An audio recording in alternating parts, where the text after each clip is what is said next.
episódio de hoje vamos fazer tare, um molho agridoce muito consumido em restaurantes japoneses. Esse molho é a base para fazer diversas receitas como frango teriyaki, lamen, acompanhamento de sushi, combina com muita coisa e é muito rápido de fazer. Começo com o açúcar, o mirim, e se você não tiver mirim, pode usar vinho branco ou saquê, e o shoyu.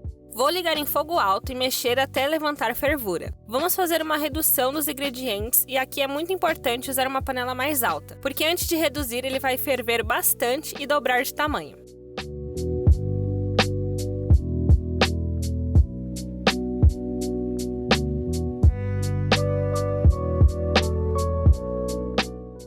E aí adiciona as lascas de gengibre. O gengibre é o que vai dar todo o sabor do tare, então pode usar bastante. E eu vou mexendo até reduzir bem. Vai ficar no fogo alto por cerca de 7 a 10 minutos. Você vai ver que ele já fica mais consistente e ao levantar ainda sobra uma quantidade na colher depois de escorrer.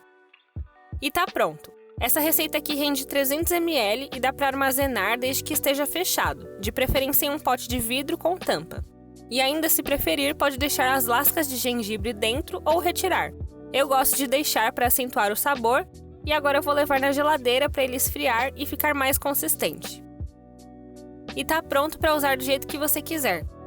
Se gostou, não se esqueça de curtir, comentar aqui embaixo qual a sua receita preferida com tare e, claro, se inscrever para não perder nenhum episódio.